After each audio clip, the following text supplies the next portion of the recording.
আপনি সাঁতার জানেন? অবশ্যই জানি। তাহলে আপনি বলেন আপনার আর কুত্তার মধ্যে তফাৎ কি? তো বললেন না, পরের প্রশ্ন করেন। এমপি হতে গিয়ে যেন বোরকা পরে পালাতে না হয়। ডিজে সোনিকা এমনিই তো মনে করেন যে মানে খাইছি হাগি নাই। সুপ্রিয় দর্শক, স্বাগত জানাচ্ছি বাংলাদেশের নাম্বার 1 পডকাস্ট আপদক্যাস্টে। আপনাদের সাথে আছি আমি, আপনাদের হোস্ট অ্যান্ড দোস্ত নাজমুল, এবং আমাদের সাথে আছেন আজকে আমাদের বিশিষ্ট ইউটিউবার ইনফ্লুয়েন্সার জনাব নাহিদ আফ্রিদি। ভাই মানবতার ফেরিওয়ালা বললেন না? বিশিষ্ট ইউটিউবার, ইনফ্লুয়েন্সার এবং মানবতার ফেরিওয়ালা জনাব নাহিদ আফ্রিদি। নাহিদ আফ্রিদি ভাই, কেমন আছেন? আমি তো অলওয়েজ ভালোই থাকি, অলওয়েজ চিল থাকি আমি, চিল। Very good. তো এইখানে আসতে কি আপনার কোনো সমস্যা হয়েছে? এখানে আসতে একটু সমস্যা হয়েছে, কারণ হচ্ছে মনে করেন যে এই এতদিন বন্যা গেল, বন্যা দুর্গত এলাকায় আমরা গিয়েছি কিসে, ট্রাকের ছাদে, ওখানে গিয়ে আবার নৌকায় ঘোরাঘুরি করছি, এখন হঠাৎ করে আবার লোকাল বাসে উঠলাম, একটু সমস্যা তো হবেই, স্বাভাবিক। আচ্ছা, আমি সেই প্রসঙ্গে ফিরে আসছি। তার আগে আমি একটু জানতে চাবো যে বন্যা দুর্গত এলাকায় তো আপনারা গেলেন বাস ট্রাক ভাড়া করে, তো কেমন কাটলো সেখানকার দিনগুলো আমাদের দর্শককে যদি একটু বলতেন। দোজ ডেজ, এক একটা দিন না ভাই, এক একটা ঈদের মতো গেছে, কি বলবো। প্রথম দিকে ঈদের মতো গেছে, পরে তো মনে করেন যে ঈদ গেছে কিন্তু কুরবানি গেছে আর কি। বন্যার পানির মধ্যে মানুষ ভেসে যাচ্ছে, আহারে মানুষের আর্তনাদ, কষ্ট, দুঃখ নিজের চোখে দেখতে পারতাম না কষ্টগুলা। ভাই একটু স্যাড মিউজিক দেওয়া যাবে ব্যাকগ্রাউন্ডে? হ্যাঁ, একটু স্যাড মিউজিক লাগাই দিও। হ্যাঁ, দিবে ভাই। হ্যাঁ, তারপর কোথায় ছিলাম? ওই বন্যা দুর্গত এলাকায়। ও হ্যাঁ, আচ্ছা। বন্যা দুর্গত এলাকায় যেতাম, গিয়ে দেখতাম যে মানুষ কষ্টে দুঃখে আছে, বন্যার পানিতে ভেসে যাচ্ছে এক একজন, আহারে কি আর্তনাদ। এই আর্তনাদ নিজের চোখে দেখতে পারতাম না, মানে দেখতে পারতাম না তাদের কষ্টগুলো। তারপর কি করতাম জানেন? কি করতেন? তারপর এই সাদা গ্লাস রেখে কালো গ্লাস পরে নিতাম। রিয়েলি? এইসব নাটকের জন্যই আসলে মানুষ এখন আপনাদেরকে দেখতে পারে না। ভাই কিছু বললেন? না, তেমন কিছু বলিনি। আচ্ছা, আমরা এখন আপনার কাছে আরেকটি প্রশ্নে আমরা ফিরে যাচ্ছি। প্রশ্নটি হলো, বছরে এত উৎসব থাকতে এই বন্যার মধ্যেই কেন আপনাদের আসলে পিকনিকে যেতে হলো? দেখেন ভাই, আপনাকে একটা সোজা সাপটা কথা বলি, দুইটা জিনিসের কখনো সময় লাগে না। Number 1 picnic, number 2 picnic. Picnic কিসের মধ্যে কি? আচ্ছা, যাই হোক, মানে আমি আরেকটা খবর শুনেছি যে আপনারা বন্যা দুর্গত এলাকায় গিয়েছেন, আপনাদের সাথে ডিজে বাহারুলকে নিয়ে গিয়েছিলেন। এইটা মানে কতটুকু সত্যি? ভাই আপনি কিন্তু আমার স্ট্যান্ডার্ড লো করে দিচ্ছেন। আমাদের স্ট্যান্ডার্ড এত লো নাকি যে ডিজে বাহারুলকে সাথে নিয়ে আমাদের বন্যায় যেতে হবে? আমরা ডিজে আনারুলকে নিয়েছিলাম। স্যার, ঠিক আছে, আমি বলছি যে ডিজে সোনিকাকে নিয়ে গেলে আরেকটু ভালো হতো না? ডিজে সোনিকা না, ডিজে সোনিকাকে তো নিতে চেয়েছিলামই, তাকে অ্যাপ্রোচও করা হয়েছিল, কিন্তু দুইটা বিশেষ কারণে তাকে নেওয়া হয়নি আলটিমেটলি। কি কারণ? নাম্বার 1 মনে করেন যে ডিজে সোনিকা এমনিই তো মনে করেন যে বুঝেনি তো ব্যাপারটা আসলে। এখন মনে হচ্ছে আমরা এতগুলা ইয়াং পোলাপান, ডিজে সোনিকা যাবে, এমনি আমরা বন্যার মধ্যে ভিজে থাকবো, সে গেলে তো আরো ভিজে যাবে। তো আরেকটা কারণ কি? আরেকটা রিজন আছে তার না যাওয়ার পিছনে, সেটা হচ্ছে যে তাকে আমরা অ্যাপ্রোচ করেছিলাম যে আমাদের সাথে বন্যায় সে পিকনিকে যাবে কিনা। তারপর ডিজে সোনিকা কি বলেছিল জানেন? কি বললো? বলে যে আমার স্ট্যান্ডার্ড এত লো হয়েছে নাকি যে তোমাদের সাথে আমার যেতে হবে? ফালতু একটা মেয়ে। তা অবশ্যই ঠিকই বলেছে। তো যাই হোক, তো নাহিদ আফ্রিদি, আপনার কাছে আমাদের আরেকটি প্রশ্ন, সেটা হলো আপনারা সেখানে যাওয়ার পর আসলে কি করেছেন স্পেসিফিকলি? এতক্ষণ করছেন আসল প্রশ্ন, দাঁড়ান একটু ভাব নিয়ে নি। সেখানে যাওয়ার পরে আমি এই ধরেন 37টা রিলস, 28টা টিকটক, আসমান রে তুই কাঁদিস না রে এই গানের সাথে একটা মিউজিক ভিডিও, আর এই তো 7-8টা ব্লগ করছি, এই আর কি। রিয়েলি? মানে এইসব করার জন্য আপনারা গিয়েছেন? মানে আমি কিন্তু জানতে চাচ্ছি যে আপনারা মানে মানুষের জন্য কি করেছেন। আগে বলবেন না? হ্যাঁ, মানুষের জন্যই তো করেছি, মানুষের জন্যই তো গিয়েছিলাম বন্যায় ত্রাণ নিয়ে, মানুষের জন্য করব না?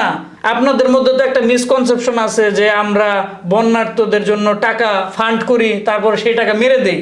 না, আমরা সেই টাকা মারিনি, আমরা সেই টাকার মধ্যে 10% তাদেরকে দানও করেছি। হ্যাঁ।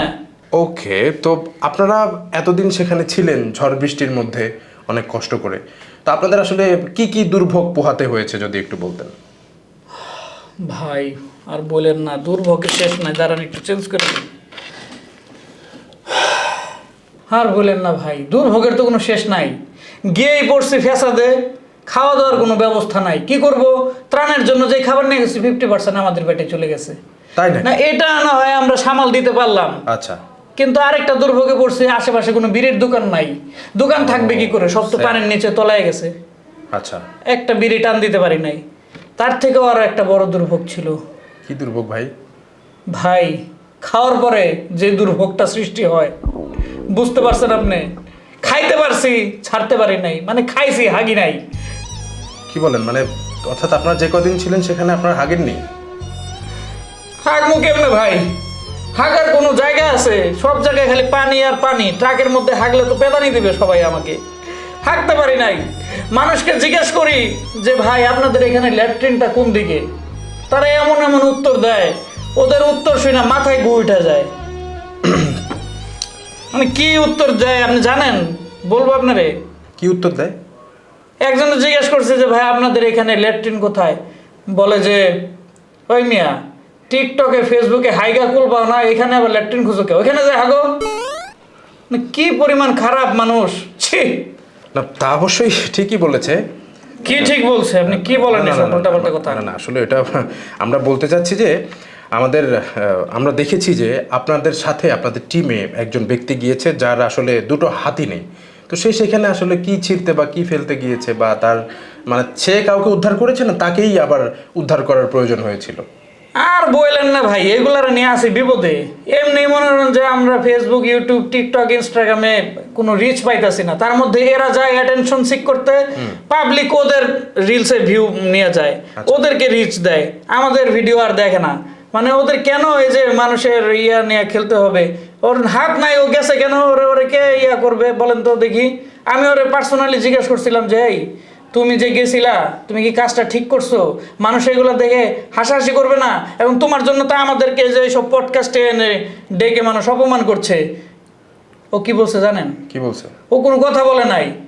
ও হচ্ছে সেইখানে সেই লেখার মধ্যে হাহারে এক দিছে। বলেন তো কেমনটা লাগে? মানে সেই লেখার মধ্যে হাহারি এক দিছে? হ্যাঁ। কিন্তু আমি তো ভাবছি আরেকটা কথা। কোন কথা? ওর যদি দুইটা হাতই না থাকে তাহলে ও হাহারি এক দিল কিভাবে? Next question please. আচ্ছা, যাই হোক, আপনার কাছে আমরা একটি গুরুত্বপূর্ণ প্রশ্নের জবাব জানতে চাইবো। সেটা হলো, আপনি কি সাঁতার জানেন? না, আমি জানি না। মানে আপনি সাঁতার জানেন না? না, এটা অবাক হওয়ার কি আছে? সাঁতার জানতে হবে কেন? আমি গিয়েছি সেখানে রিলস বানাইতে, ভ্লগ করতে, আমি সাঁতার জানবো কেন? আর মনে করেন যে পানিতে গেলেই কি সাঁতার জানতে হয় নাকি? যারা মনে করেন যে প্লেন চালায়, হেলিকপ্টার চালায়, তারা কি উঠতে জানে? এগুলো কোনো লজিক? এগুলা আমরা যারা গেছি তারা কেউই সাঁতার জানি না। আমরা গেছি রিলস বানাইতে, রিলস বানাইতে সাঁতার জানতে হয় নাকি? কিন্তু আমরা তো জানি যে এখন কুত্তাও কিন্তু সাঁতার জানে। আপনি সাঁতার জানেন? অবশ্যই জানি। তাহলে আপনি বলেন আপনার আর কুত্তার মধ্যে তফাৎ কি? কি বললেন? না, পরের প্রশ্ন করেন। আচ্ছা, যাই হোক, তো আমরা যতদূর দেখি যে বন্যা হলেই আপনারা ঝাঁপিয়ে পড়েন, কান্নাকাটি শুরু করেন। তো এই যে এগুলো করেন, এগুলো মানে এগুলোর পেছনে আপনাদের আইডলটাকে কাকে ফলো করেন? দিলেন তো ইমোশনাল করে।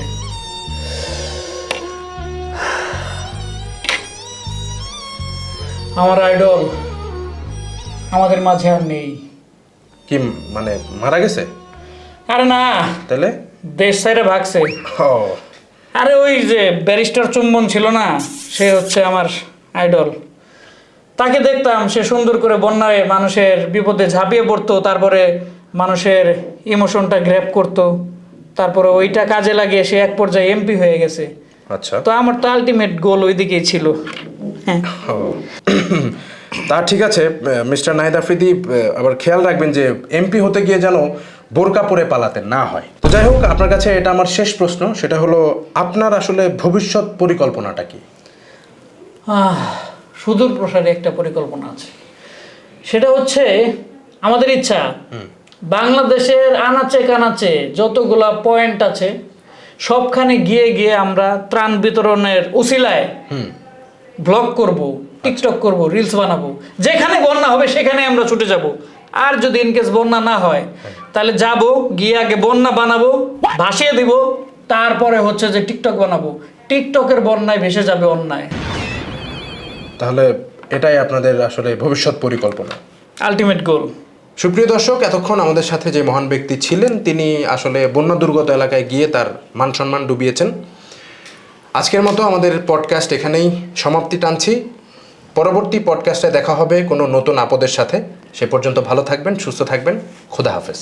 ভাই আমি কি দর্শকদের উদ্দেশ্যে একটা কথা বলতে পারি? বলেন। বন্ধুরা, তোমরা বন্যা হলে আমায় দিও ডাক, তোমাদের সাথে চিল করব আমি সারা রাত। I love you. এই বন্ধ করো, কি সব বলে না বলে ছন্দমন্দ।